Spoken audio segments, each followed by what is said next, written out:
ஜோதி தெரியுது காந்தமலையில. ஐயப்பனின் திருவுருவம் தெரியுது சபரிமலையில. ஜோதியத்தான் பார்த்து சரணகோஷம் போட்டோம். ஐயப்பனை பார்த்து வரங்களை கேட்டோம். வருஷத்துல ஒரு முறை தான் இப்போ ஜோதி தெரியும். மாசத்துல 5 நாள் மட்டும் ஐயப்பன் கோயில் திறக்கும். ஜோதியத்தான் பார்த்து மெய் மறந்து நின்றோம். ஐயப்பனை பார்த்து தரிசித்து வந்தோம். 18ஆம் படி தத்துவத்தை ஐயப்பன் சொன்னா. காந்தமலையில் ஜோதியாக நான் தெரிவேன் என்றான். ஜோதி தெரியுது காந்தமலையில. ஐயப்பனின் திருவுருவம் தெரியுது சபரிமலையில. சொல்ல சொல்ல இனிமையாய் ஐயப்பன் சரணம். சொல்லி முடிக்கும் போது அமிர்தமாய் இருக்கும். எந்த குறை இருந்தாலும் குறைய தீர்ப்ப. குறைகளே இல்லாமல் வாழவும் வைப்ப. ஓம் சாமிய சரணம் என்றால் ஓடடி வருவா. ஐயப்பா சரணம் என்றால் கூடவே இருப்ப.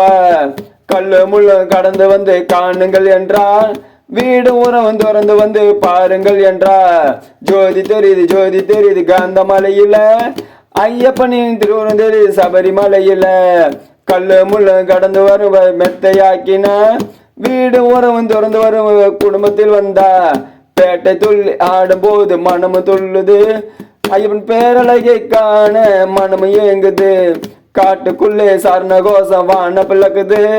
வீட்டை மறந்து பக்தர் கூட்டம் அலைகடன இருக்கு. ஜோதி தெரியுது காந்தமலையில. ஐயப்பனின் திருவுருவம் தெரியுது சபரிமலையில. பயத்தை போக்கிடுவான் வந்தளத்தின் பிள்ளை. அபயம் என்று சரணடைந்து அகற்றிடுவான் தொல்லை. அவன் நின்று அவன் இல்லை அசைவதில்லை. இருமடி கட்டி சென்று ஐயப்பனை பார்ப்போம். ஜோதி தெரியுது காந்தமலையில. ஐயப்பனின் திருவுருவம் தெரியுது சபரிமலையில. சபரிமலை சென்றால் சஞ்சலம் இல்லை. ஓம் சாமிய சரணம் என்றால் வந்து நிற்பான் முன்னே. கண்ணனின் மைந்தனே சரணம் பொன்னையப்பா. வன்புலி மேல் அமர்ந்தவனே சரணம் பொன்னையப்பா. ஏழை பங்காளனே சரணம் பொன்னையப்பா. பந்தளத்தின் செல்வனே சரணம் பொன்னையப்பா. ஜோதி தெரியுது காந்தமலையில. ஐயப்பனின் திருவுருவம் தெரியுது சபரிமலையில. பால் அபிஷேகம் கண்டால் பாவங்கள் தீரும். நெய் அபிஷேகம் கண்டால் நிம்மதி சேரும். சபரிநாதனை போற்றே சரணம் பாடுவோம். சபரிமலைக்கு சென்று ஐயப்பனை பார்ப்போம். எருமேலியில் பேட்டை சொல்லி ஐயனை நினைப்போம். மனதார ஆடி பாடி சரணம் போடுவோம். ஜோதி தெரியுது காந்தமலையில.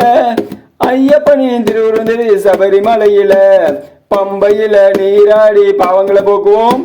கணபதியை வேண்டிக்கிட்டு நீலிமலை ஏறுவோம். சரணம் போட்டு சரங்குத்திய தாண்டிய செல்வோம். சன்னிதானம் வந்து சரணங்கோஷம் போடுவோம். 18ஆம் படி ஏறி ஐயப்பனை பார்ப்போம். வரங்களை கேட்டுவிட்டு அங்கிருந்து வருவோம். சபரிமலை ஐயப்பனை பார்த்து மெய் சேர்த்து நின்றோம். அடுத்த வருடம் தொடர்ந்து வர அருள் புரிய என்றோம். சபரிமலை ஐயப்பனை பார்த்து மெய் மறந்து நின்றோம். அடுத்த வருடம் தொடர்ந்து வர அருள் புரிய என்றோம். காந்தமலையில் ஜோதியாக தெரிவேன் என்றால். ஜோதியை கண்டுவிட்டு வீட்டிற்கு வந்து சேருவோம். ஜோதி தெரியுது காந்தமலையில. ஐயப்பனின் திருவுருவம் தெரியுது சபரிமலையில. ஜோதியத்தான் பார்த்து சரணோதம் போட்டோம்.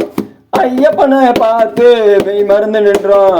8 திசைக்கு பேர் விளங்க எடுத்து உரைத்தனே. ஐயப்பனின் பேர் விளங்க எடுத்து உரைத்தனே. திண்டுகள் கோவிந்தராஜ் ஐயப்பன் பக்தனாக காலம் முழுவதும் ஐயப்பனுக்கு சேவை செய்யவே. ஜோதி தெரியுது காந்தமலையில. ஐயப்பனின் திருவுருவம் தெரியுது சபரிமலையில. ஓம் சாமியே சரணமையப்பா.